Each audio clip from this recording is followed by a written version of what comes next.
Vie très chère à Kinshasa à côté d'un pouvoir d'achat au bas niveau. La majorité de Congolais en général et de Kinois en particulier vit au-delà de ses moyens. Les revenus touchés mensuellement ne suffisent pas pour douer les deux bouts du mois. Les gens sont contraints de se débrouiller autrement pour subvenir à leurs besoins quotidiens, comme l'ont expliqué quelques Congolais rencontrés à Kinshasa.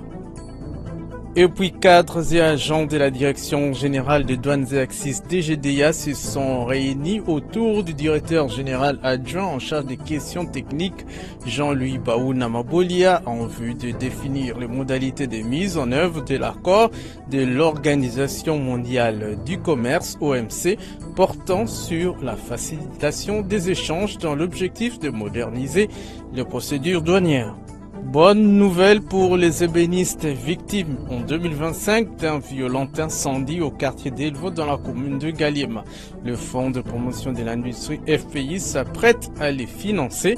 À cet effet, une rencontre a été organisée avec le FOGEC, l'ANADEC et l'ARCA sur la mise en place d'un mécanisme de financement destiné à relancer rapidement les ateliers endommagés.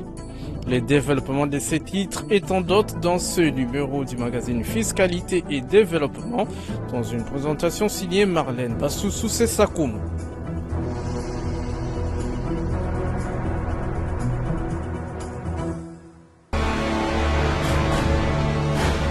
Agence Galaxy Media, la passion de développer la RDC.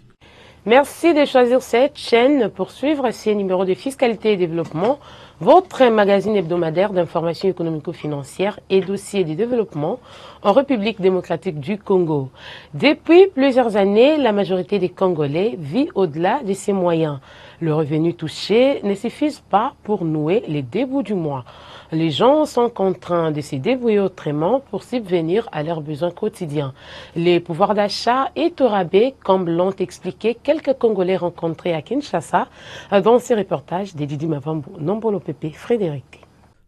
En RDC en général et à Kinshasa en particulier, nouer les deux bouts du mois est un parcours des combattants. Les revenus gagnés par la majorité de population ne suffisent pas pour subvenir aux besoins des foyers. Loyer, transport et alimentation, sans compter les autres charges, sont devenus depuis plusieurs années un véritable casse-tête pour des Congolais, surtout ceux vivant à Kinshasa. En tout cas, ce qui est sûr, avec les paix qu'on nous donne, la prime, parce que moi je n'ai pas encore le salaire, la prime, en tout cas ça ne suffit pas pour rejoindre le début du mois. Ça ne suffit pas. Bon, avec des extramoroses, parfois on part par-ci par-là pour essayer un peu de faire que pour que nous puissions arriver jusqu'à la fin du mois. Concernant ce que nous gagnons, normalement, c'est insuffisant.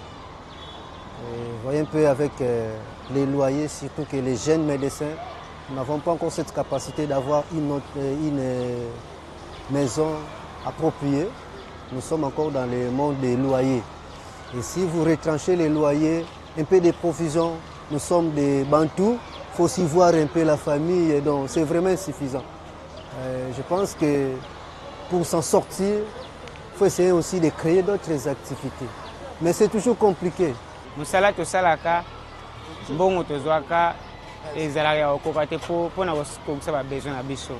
Mais eza juste pour soulager biso. Modeste Mungwela est enseignant depuis plus de 20 ans. Il n'a jamais connu de bonheur dans l'exercice de sa profession.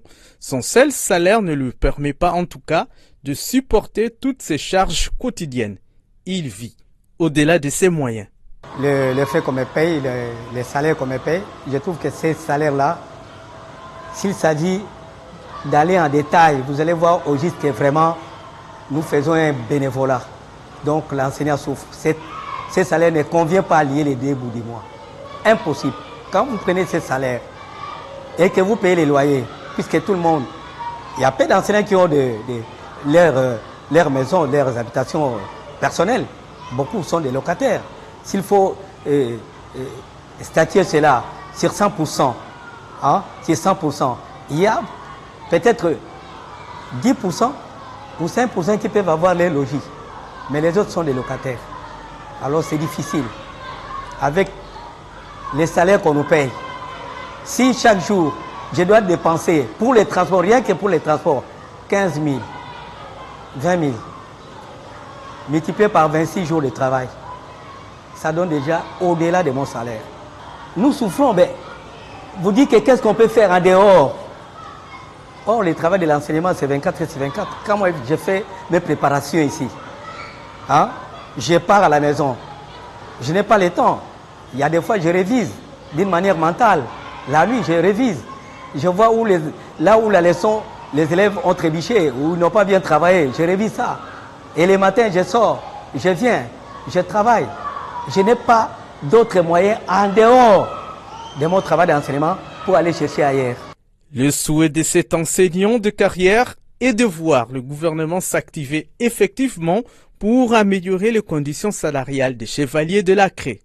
J'aurais souhaité à ce que le gouvernement ait la bonne volonté de revoir les salaires des enseignants et surtout nous aligner au statut de la fonction publique.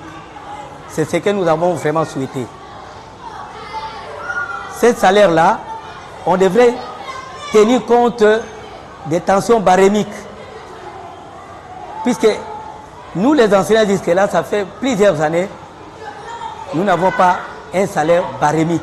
Il faut qu'on puisse étaler les barèmes. Les barèmes, et puis tout en exploitant les grades et les échelons. Ces éléments nous ont échappé. Et on nous paye comme les huissiers, on nous paye comme ceux qui sont un recrue qui vient de commencer son travail, qui n'a pas fait, qui n'a même pas fait une année, des différences seulement de 500 francs, des 1000 francs. Vraiment, ça ne nous honore pas. Depuis l'avènement du président Félix-Antoine Tshisekedi au pouvoir, le salaire des enseignants a été multiplié par 2, passant de 200 000 francs congolais minimum à un peu plus de 500 000 francs congolais par mois. Certes, c'est une évolution encourageante, mais qui nécessite des améliorations au regard du coût élevé de la vie à Kinshasa avec ses réalités quotidiennes. Une étape majeure vient d'être franchie dans la modernisation de la gouvernance financière de la République démocratique du Congo sous les hauts patronages du président de la République, Félix-Antoine Tshisekedi Tshilombo.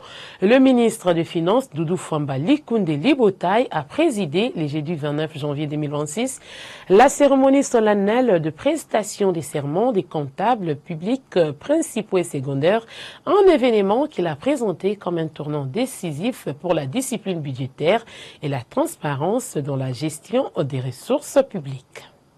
Cadres et agents de la Direction générale des douanes et accises, DGDA, s'y sont réunis le vendredi 30 janvier 2026 autour du directeur général adjoint en charge des questions techniques, Jean-Louis Baouna Mabolia, en vue de définir les modalités de mise en œuvre de l'accord de l'Organisation mondiale du commerce OMC portant sur la facilitation des échanges dans l'objectif de moderniser les procédures douanières. Reportage de Prisca Sekana Loutete et Armen Goma Moustakanda. En date du 11 juillet 2025, la République démocratique du Congo a adopté au siège de l'Organisation mondiale du commerce OMC à Genève en Suisse les instruments des ratifications de l'accord sur la facilitation des échanges AFE pour moderniser ses procédures douanières, réduire le coût et délai d'importation et d'exportation appliqués par la Direction générale de douanes et accises DGDA. Pour ce faire, la haute direction de l'administration douanière congolaise a convoqué spécialement le cadre et agent de la direction du tarif et règles d'origine des terreaux chargé d'établir la nomenclature douanière en vue de définir les modalités de mise en œuvre de l'accord de l'OMC portant sur la facilitation des échanges. Le lancement de la réunion de ce jour devra permettre à la DGDA de mieux jouer son rôle dans ce contexte. Il sera donc proposé à l'issue de ces travaux au directeur général des douanes et accises de créer à nouveau un groupe de travail technique sur l'AFE qui sera placé sous ma supervision. Au regard du rôle de plus en plus important des douanes dans la mise en œuvre de l'AFE, plusieurs organismes internationaux, par le mandat reçu des Nations Unies, mènent des initiatives d'assistance technique en faveur de certains pays membres, notamment du monde en développement. C'est le cas notamment de l'Agence des Nations Unies sur le commerce et le développement, ONU, commerce et développement, qui a mis en place un outil de suivi, évaluation de l'AFE, le Reform Tracker. La Direction générale des douanes et accises est active dans le Reform Tracker par le biais de la Direction du tarif et règles d'origine, et dans le cadre de ce groupe de travail, la DGDA devra accroître son effectif dans le Forum Tracker. Le groupe de travail technique à mettre en place aura notamment pour mission de formuler des propositions idoines, lesquelles seront communiquées à l'Organisation mondiale du commerce par le biais du secrétariat général du commerce, en faveur de la République démocratique du Congo, signataire de l'accord. Chargé de superviser ces travaux, le directeur général adjoint des questions techniques de la DGDA, Jean-Louis Baouna Mabolia, qui a réuni autour de lui les douaniers au 7e niveau du siège administratif de la DGDA, a explicité les attentes de la haute direction en rapport avec la facilitation des échanges. Il s'agira explicitement de réviser les mesures de l'AFE suivant les 3 catégories A, B et C, évaluer le degré de mise en œuvre des mesures de l'AFE, formuler des notifications de mise en œuvre des mesures de l'AFE apportées dans le Reform Tracker, outil de suivi mis en œuvre par l'AFE. Soumettre des propositions pour communication par le directeur général des douanes et accises au secrétariat permanent du Comité national de facilitation des échanges, CNFE, pour notification à l'OMC. Élaborer la feuille de route de facilitation des échanges au sein de la DGDA, à partager dans le cadre du Comité national de facilitation des échanges, CNFE, de la RDC sous la supervision du secrétariat général au commerce. Effectuer des missions d'études dans le cadre d'échanges d'expériences avec les autres administrations douanières pour mieux marquer le rôle des douanes dans l'exécution de l'AFE, ainsi que d'autres objectifs que le groupe proposera. Rappelons que la Direction générale de douanes et accises DGDA coopère avec l'Organisation mondiale du commerce pour se conformer aux règles du commerce international, notamment en matière des facilitations des échanges et de procédures douanières qui incluent 40 mesures concrètes de transparence. La DGDA applique les normes de l'OMC pour sécuriser les échanges et lutter contre les trafics illicites. Le 26 janvier de chaque année, le monde entier célèbre la Journée mondiale de la douane. À cette occasion, aucune activité n'a été organisée cette année à Kinshasa par la Direction générale des douanes et accises DGDA. Mais son directeur général, Bernard Kabissimou Sangou, a adressé un message à l'ensemble de son personnel établi sur toute l'étendue du territoire national congolaise. On l'écoute dans cette lecture de Céline Boumba Angelani, la grâce. À l'occasion de la Journée internationale de la douane en ce 26 janvier 2026 et au regard du message du secrétaire général de l'Organisation mondiale des douanes, OMD, il m'est agréable d'adresser mes vœux le meilleur à l'ensemble du personnel de la DGDA. Le thème retenu par l'OMD cette année, à savoir une douane qui protège la société par sa vigilance et son engagement, illustre avec force le rôle stratégique et noble de notre administration.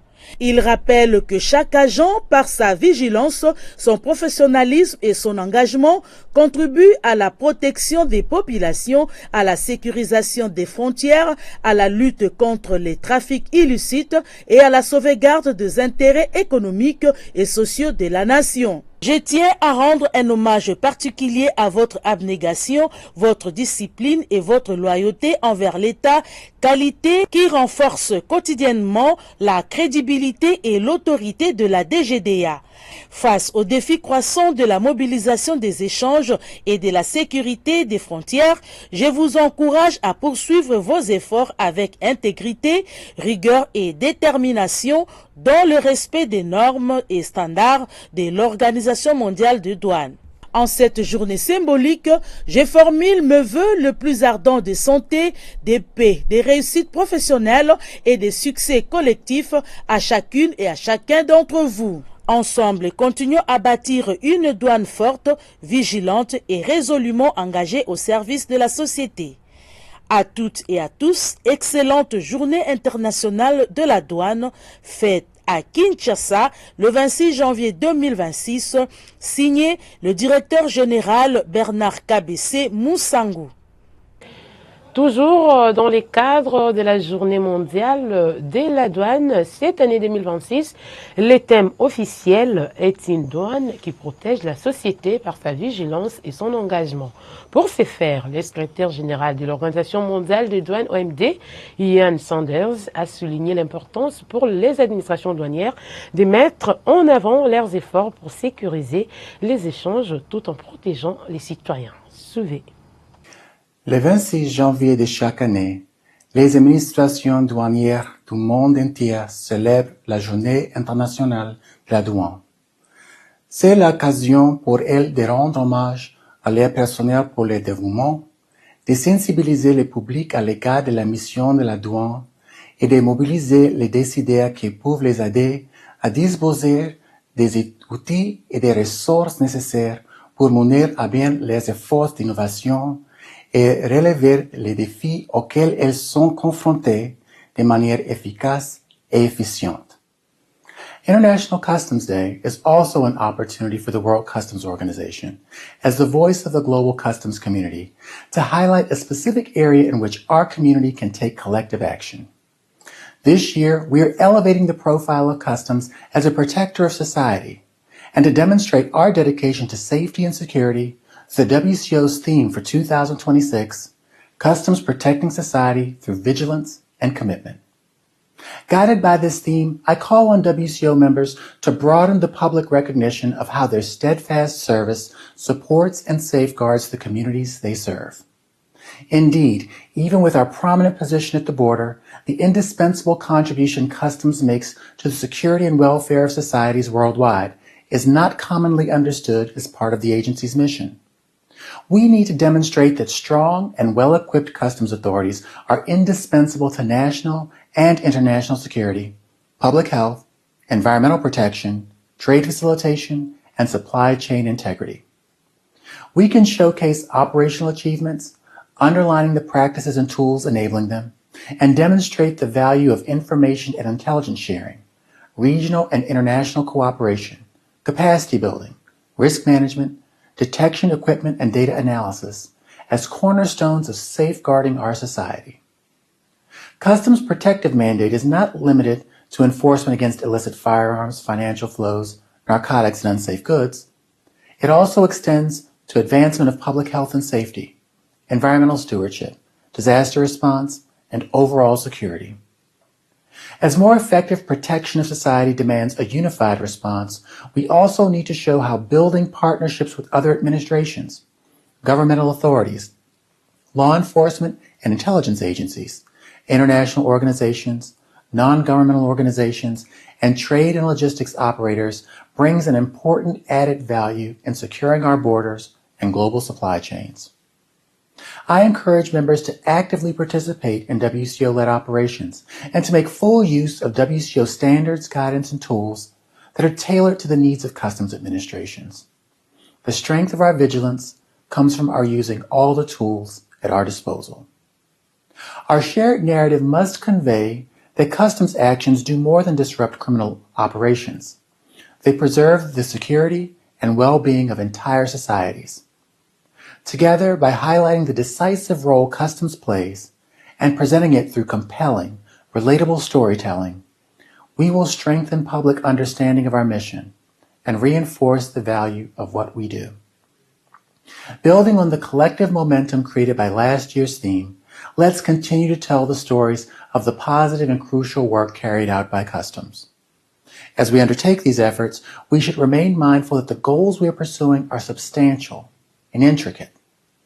Our ability to engage, influence, teach, and inspire our audiences is strongest when our narratives are based on facts and achievements for the betterment of society. When our efforts bear fruit, society sees that wherever there's a border, there's customs, working to deliver on its commitment to protection. Je suis très reconnaissant du soutien que vous m'apportez pour faire de cette journée internationale de la douane un événement mémorable, ainsi que pour faire la promotion et agir en fonction de notre thème de 2026 tout le long de l'année. Faisons en sorte de nous employer cette année à aider le monde à mieux comprendre le rôle fondamental que joue la douane dans la protection de la société et de la vie des personnes. I wish you all a wonderful International Customs Day. Le gouvernement provincial de la ville de Kinshasa a procédé le mardi 27 janvier 2026 à l'hôtel Golden Tulip au lancement officiel de la grande échéance fiscale du 1er février courant. Objectif visé, informer l'opinion publique et sensibiliser les contribuables au paiement de l'impôt foncier et de l'impôt sur les revenus locatifs exercice 2026 qui relève bien entendu de la compétence provinciale. C'est un reportage signé Céline Boumba Angelani sur les images de Fanfan Makitoudouma. C'est à travers un point de presse que le ministre provincial de Finances, Économie et Numérique de Kinshasa, Magloire Kabemba, a expliqué le pourquoi et surtout les tenants et aboutissants de cette importante campagne fiscale. Devant les professionnels de médias, les cadres et agents de son ministère et ceux de la DGRK, l'argentier de la ville capitale s'est apaisanti sur la base légale de ces deux impôts exercice 2026, revenus 2025 et leur impact dans le développement de la ville de Kinshasa. L'objectif de la campagne de la grande échéance du 1er février est de maximiser la recette de l'impôt foncier et de l'impôt sur le revenu locatif. Toutes les données statistiques relatives aux recettes urbaines démontrent clairement que le potentiel fiscal de la ville de Kinshasa reste encore largement sous-exploité, notamment en matière d'impôt foncier et d'impôt sur le revenu locatif. Nous assistons à un véritable boom immobilier dans les 24 communes qui composent la ville de Kinshasa. Mais cette urbanisation croissante ne traduit guère une augmentation correspondante des recettes fiscales urbaines. Bien au contraire, le niveau des revenus urbains est resté stagnant depuis plusieurs années. Tous les paramètres indiquent que le secteur immobilier prospère dans la ville de Kinshasa, que la population urbaine augmente jour au jour, entraînant ainsi un vrai essor des activités locatives à Kinshasa. Mais les revenus fiscaux urbains restent stagnants. L'orateur a aussi insisté sur l'instauration du quitus fiscal comme nouvelle stratégie de recouvrement avant de tracer une ligne rouge sur les sanctions sévères qui guettent les contrevenants. Dans le même ordre d'idées, je vous annonce que la ville de Kinshasa a institué le quitus fiscal urbain, qui est un document administratif délivré par le receveur de la DGRK ou son délégué. Cet imprimé sécurisé atteste qu'une personne physique ou morale est en règle de déclaration de paiement de l'impôt foncier, de l'impôt sur le revenu locatif et le cas échéant de l'impôt sur le véhicule à la date de sa délivrance. Pour cette année 2026, le quitus fiscal ne portera que sur la régularité du paiement de l'impôt foncier ou de l'impôt sur le revenu locatif. Le quitus fiscal est désormais exigé pour l'accès à de nombreux services et actes administratifs urbains, notamment la participation au marché public de la ville, l'obtention des titres fonciers et immobiliers de la compétence de la ville, les actes notariés, les préavis relatifs au bail, les actes d'état civil. Il ne s'agit pas d'une mesure punitive, mais d'un outil moderne de gouvernance destiné à promouvoir la conformité volontaire, lutter contre l'évasion et l'iniquité fiscale. Pour sa part, le chargé des missions de la DGRK, Gérard Kaja Kamboa, a expliqué à l'auditoire les modalités pratiques de cette campagne sur le terrain, mais aussi et surtout les nouvelles réformes mises sur pied par son administration, réformes qui portent sur la numérisation de toutes les étapes de la procédure du recouvrement. Les aspects pratiques que je voudrais aborder, c'est les modalités pratiques que nous avons mises en place pour vous faciliter de vous acquitter de vos devoirs citoyens. Il n'est pas bon qu'un bon citoyen soit poussé à force pour s'acquitter de ses devoirs. $1 que vous contribuez, 1 franc que vous payez pour les fiscs, c'est une école que vous construisez quelque part, c'est une route que vous arrangez, c'est une sécurité que nous nous assurons tous. C'est pourquoi j'en appelle ici à notre sens élevé de responsabilité. Car on ne peut pas attendre une bonne ville, on ne peut pas croire à un développement de la ville si nous-mêmes nous ne contribuons pas. S'en est suivi un jeu de questions-réponses entre les professionnels des médias et les deux orateurs. Est-ce que vous n'avez pas mis la charrue devant le bœuf?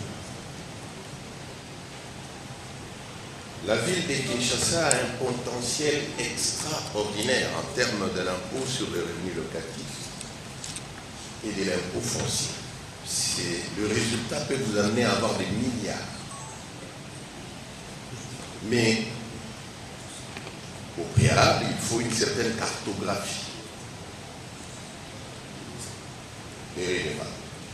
Il faut répertorier les occupants des maisons et au besoin faire le cadastre foncier. Est-ce que vous avez essayé de faire un semblant de cartographie avant de déclencher cette opération? Jérôme Sekana a posé une série de questions. Il a dit que nous avons placé la charrue devant les bœufs. Fallait commencer par la cartographie, par le recensement, l'identification des contribuables. Il a parfaitement raison. Et c'est un travail auquel nous allons nous atteler rapidement.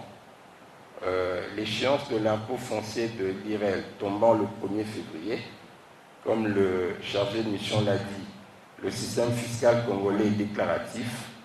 Immédiatement après cette échéance, une grande campagne de recensement fiscal sera lancée dans la ville de Kinshasa. La campagne va permettre non seulement d'identifier aussi bien les propriétés que les contribuables, les redevables, mais ça va aussi nous permettre de contrôler, parce que comme on l'a dit, pour les personnes morales, l'imposition se fait au réel, c'est-à-dire au mètre carré. Toutes ces sociétés qui sont ici, même les sociétés immobilières, Oasis par exemple, je prends cet exemple, doivent payer au mètre carré l'impôt foncier. Donc nous allons faire du mesurage. Nous allons travailler avec les géomètres, tous les spécialistes. On va faire le mesurage et nous aurons dans notre base de données ces éléments de taxation qui pourront nous permettre les années, les prochains exercices à faire en fait ce qu'on appelle une reconduction, simplement des éléments taxables pour qu'on ne perde pas de temps. À en croire toutes les dispositions pratiques mises sur pied à ces sujets, la DGRK va crever sans doute les plafonds des assignations budgétaires de cet exercice 2026 et donnera suffisamment de moyens financiers au gouvernement provincial du gouverneur Daniel Bumba Lubaki. Le Fonds de promotion de l'industrie FPI, en collaboration avec le FOGEC, l'ANADEC et l'ARCA, a organisé une rencontre avec les ébénistes victimes d'un violent incendie au quartier d'Elvo. Nous sommes dans la commune d'Ngalema en 2025. Cette rencontre s'est focalisée sur la mise en place d'un mécanisme de financement destiné à relancer rapidement les ateliers endommagés. C'était le jeudi 29 janvier 2026 au Musée national. Regardez. En 2025, un violent incendie a ravagé plusieurs ateliers de menuiserie dans le quartier d'Elvo à Kinshasa, laissant de nombreux ébénistes sans outils de travail ni moyens de subsistance. À la suite de la visite du président de la République, Félix Antoine Tshisekedi Tshilombo, venu réconforter les victimes, un appel à la solidarité a été lancé en faveur de ces artisans sinistrés, notamment à l'endroit du Fonds de promotion de l'industrie FPI.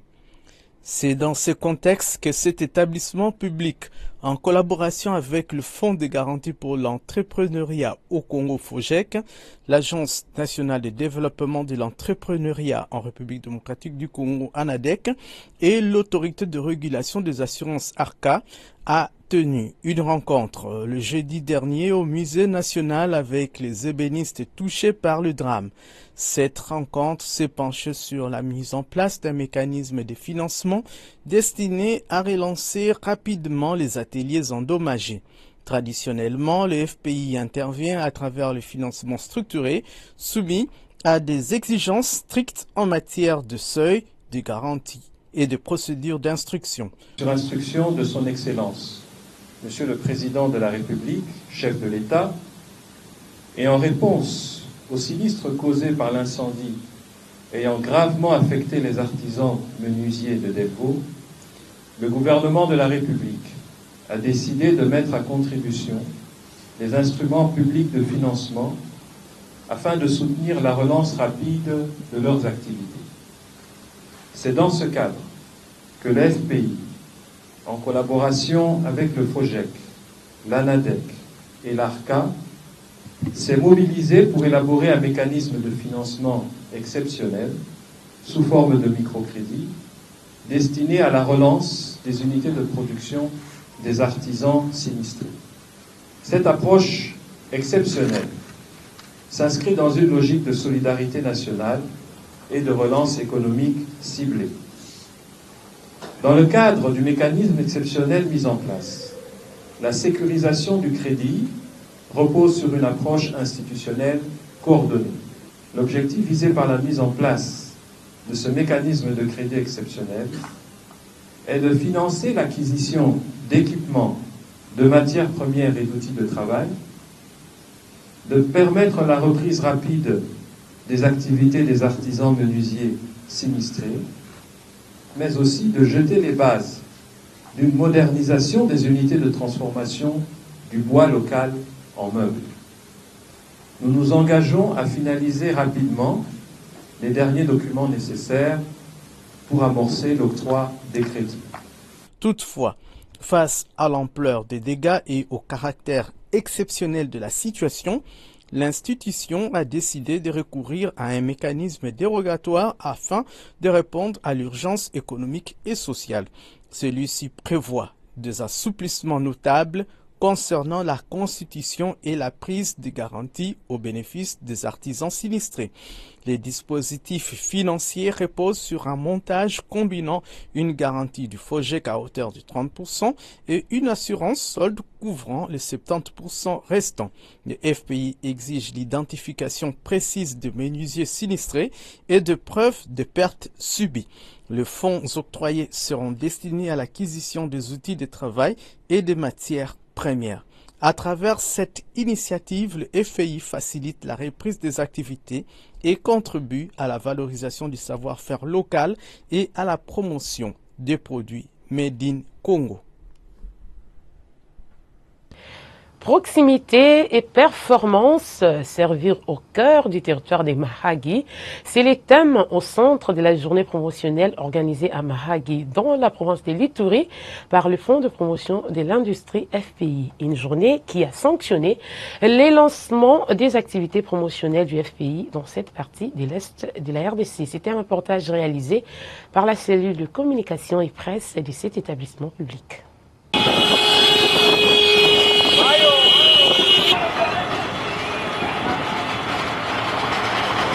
À Maragui, dans la province de l'Ituri, le Fonds de promotion de l'industrie FPI a organisé cette semaine une journée promotionnelle placée sous le thème « Proximité et performance, servir au cœur du territoire de Maragui ». Dans son discours d'ouverture, Louvain Moulumba Ilunga, adjoint au directeur provincial FPI Bunia, a souligné que cette initiative s'inscrit pleinement dans la vision du président de la République, Félix Antoine Tshisekedi Tshilombo, qui vise à rapprocher les services publics des populations et à promouvoir le développement économique à la base. Il a également salué l'engagement du gouverneur de la province de l'Ituri, Johnny Nkashama Luboya, en faveur de la stabilité et du développement durable de la province. Je l'insigne honneur et l'agréable devoir de prendre la parole parmi vous ici ce jour en guise de la matérialisation de cette journée promotionnelle organisée par le Fonds de promotion de l'industrie FPI. Sous le thème proximité et performance, servir au cœur du territoire de Maragui. En cette circonstance, permettez-moi tout d'abord de rendre hommage au président de la République, son Excellence Félix Tshisekedi, au gouverneur de la province de l'Ituri, son Excellence Johnny Luboya Nkashama général, ainsi qu'au directeur général du Fonds de promotion de l'industrie FPI, M. Hervé Claude Ntumba Batukonke. Je voudrais aussi adresser mes remerciements à l'administrateur du territoire de Maragui qui a accepté que cette manifestation ait lieu. La promotion événementielle est indispensable de communiquer sur une entreprise, de promouvoir un service. Le FPI étant un service public au profit de la population congolaise, aujourd'hui nous allons partager des instants forts, exceptionnels dans la commune de Maragui, afin de bien faire connaître le FPI qui est un outil de création d'emplois durables, de développement d'un tissu de PME au travers du financement. Durant cet atelier, je vous invite à participer activement en apportant vos contributions lors des échanges de ces faits. Participons à cette cérémonie avec enthousiasme et l'envie sincère de vivre pleinement chaque instant. Au nom du directeur général du Fonds de promotion de l'industrie que je représente ici, je vous remercie. Au cours de cette journée, le FPI a mis en avant son rôle stratégique en tant qu'outil public de financement dédié à la création des emplois durables et au renforcement des petites et moyennes entreprises PME à travers l'accompagnement et le financement des projets industriels portés par les entrepreneurs congolais. Les participants ont été invités à prendre part activement aux échanges afin de mieux comprendre les mécanismes d'intervention du FPI et les opportunités offertes aux porteurs des projets locaux. Les opérateurs économiques présents ont salué l'initiative du FPI, estimant que ces échanges leur ont permis de mieux appréhender la démarche de l'institution en faveur du développement local. Bon, en fait, c'était une occasion pour nous pour remercier d'abord FPI pour ce que FPI a pu faire pour nous, pour le développement de notre rêve qui devient une réalité, mais aussi inciter les autres pour qu'on puisse essayer de voir dans quel domaine chacun peut intervenir et aussi solliciter l'appui du FPI comme nous avons été bénéficiaires et aussi voir un peu comment est-ce que nous pouvons développer l'industrie chez nous en RDC, surtout à Ituri, où il y a des atouts majeurs dans l'agro-business et dans tous les autres secteurs un peu de la vie. Mais maintenant, on a un partenaire qui accompagne à des taux d'intérêt très faibles. Et puis en plus de ça aussi, pour un temps pratiquement un peu long, contrairement à ce que nous avons avec certaines institutions financières. Clôturant la cérémonie, le FPI a exprimé sa profonde gratitude à l'ensemble des autorités et des invités pour leur disponibilité et contribution au succès de cette activité, tout en réaffirmant l'engagement du FPI à servir la population avec efficacité, proximité et performance. Cette journée marque ainsi une étape importante dans la vulgarisation des missions du FPI à Maragui, avec l'ambition de voir émerger des nouveaux projets industriels au service du développement local et du bien-être de la population de l'Ituri. Cette activité, qui a été ouverte par l'administrateur du territoire de Maragui, a connu la participation de plusieurs autorités politico-administratives, religieuses et coutumières, notamment des honorables députés nationaux et provinciaux, des chefs des chefferies, des membres du comité local des sécurités, des responsables de services étatiques ainsi que des partenaires socio-économiques. La République démocratique du Congo et l'Afrique du Sud organisent une mission économique du 2 au 6 février 2026 à Kinshasa. Ce forum réunira plusieurs entreprises sud-africaines et congolaises, des experts ainsi que des représentants des gouvernements. Il portera sur les secteurs de l'agro-industrie, des mines et des infrastructures et de l'énergie. Regardez. Sous les hauts patronages de son Excellence, Monsieur le Président de la République, Félix Antoine Tshisekedi Tshilombo, et sous le leadership de son Excellence Madame la Première Ministre, Judith Suminwa, le Fonds de promotion de l'industrie, FPI, en partenariat avec la Direction générale du marketing et de la promotion des exportations du département du commerce de la République d'Afrique du Sud, organise du 2 au 6 février 2026 au Fleuve Congo Hotel de Kinshasa une mission économique d'exploration et d'identification d'opportunités d'investissement en République démocratique du Congo. Cette mission stratégique mettra un accent particulier sur les secteurs prioritaires, notamment l'agro-industrie, la pharmacie, les infrastructures et les mines. De panels thématiques de haut niveau ainsi que de visites de plateformes logistiques, de marchés et des zones économiques spéciales, notamment Kinmalepo et Maluku, permettront d'examiner les conditions de déploiement de projets concrets, structurants et à fort impact issus de cette mission. Investisseurs, entrepreneurs, décideurs, la République démocratique du Congo vous ouvre ses opportunités. Rejoignez-nous, construisons ensemble l'avenir. Voyons à présent comment se sont comportés les prix de quelques denrées alimentaires de grande consommation sur les marchés de Kinshasa. C'est avec Céline Boumba Angelani. Les tendances des prix de quelques denrées alimentaires de grande consommation sur les différents grands marchés de la ville-province de Kinshasa s'ouvrent avec le poisson salé, dont le prix d'un carton de 9 kg revient à 225 000 francs congolais au marché de la Liberté, 222 000 francs congolais à Ziguida et Gambela et 223 000 francs congolais à Matete. Pour le produit céréalier, à l'instar de la farine de semoule, un sac de 25 kg s'achète à 44 000 francs congolais au marché de la Liberté et à 46 000 francs congolais à la fois au marché Ziguida, Gambela et Matete.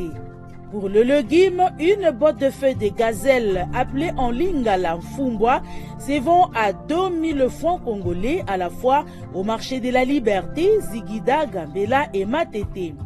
Concernant l'huile végétale de la marque Rogina fabriquée par l'entreprise Palmco, un bidon de 5 litres se négocie à 30 000 francs congolais à la fois au marché de la Liberté, Ziguida, Gambela et Matete.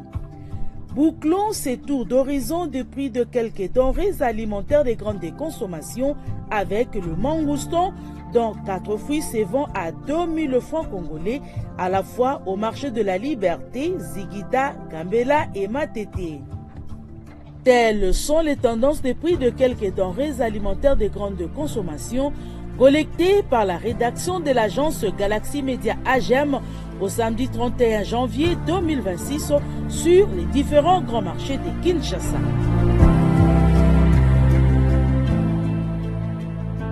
Sur les marchés d'échange, le taux officiel de la Banque centrale du Congo au vendredi 30 janvier 2026 a affiché un dollar américain à 2136,51 francs congolais, 1 euro à 2561,17 francs congolais, un franc CFA à 3,90 francs congolais, un yuan, la monnaie chinoise, à 307,75 francs congolais. Au samedi 31 janvier 2026, au parallèle cette fois-ci, les taux a varié entre 2200 et 2300 francs le billet vert, dont la majorité des communes de Kinshasa. À l'aéroport international d'Ndjili, la devise américaine s'est changée à 2100 francs congolais, 2300 francs congolais dans plusieurs supermarchés de Kinshasa, 2200 francs congolais sur l'avenue Tombalbaye au centre-ville, dans la commune de la Gombe.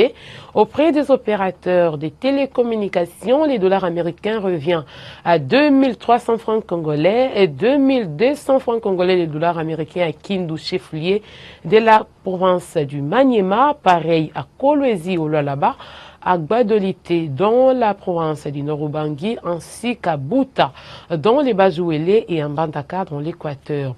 La devise du pays de l'oncle Sam s'est négociée à 2250 francs à Kisangani dans la province de la Chopo, même taux observé à Inongo dans la province du Maïndombe. Enfin, les pics du taux d'échange à l'intérieur du pays parmi les provinces contactées a été observé ce week-end à Kananga dans la province du Kasaï central, où un dollar américain se négocie à 2300 francs congolais. Les nouvelles à présent des cours des principales matières premières sur les marchés internationaux. C'est avec Didi Mavambou, non pour le PP Frédéric. Baisse généralisée du cours du pétrole sur le marché international à la clôture de la semaine. À New York, le baril de l'or noir a valu 64,64 $, en chute de 1,45%, et à Londres, il a coûté 70,01 $, en baisse de 1,20%. Côté métaux, le cours du cuivre a grimpé de 6,54%, se négociant à 13 844 $ la tonne. Le cours du cobalt s'est fixé à 56 000 $ la tonne, baisse de 5,17% du cours de l'or, négocié à 5 102,4 $ l'once. Côté principaux produits céréaliers, le cours du maïs a reculé de 0,58% en valant 429 $ la tonne, baisse également de 0,76% du cours du riz paddy, c'est-à-dire non décortiqué, négocié à 11,06 $ la tonne, hausse par contre de 0,18% du cours du blé, vendu à 543 $ la tonne. Enfin, le cours du cacao a aussi grimpé de 0,65% en se négociant à 4 177 $ la tonne à la clôture de la semaine. Mesdames et messieurs, ce numéro du magazine Fiscalité et Développement est ainsi terminé. Merci de l'avoir suivi ici à Kinshasa comme partout ailleurs à travers le monde. Le programme continue sur votre chaîne. Restez avec nous.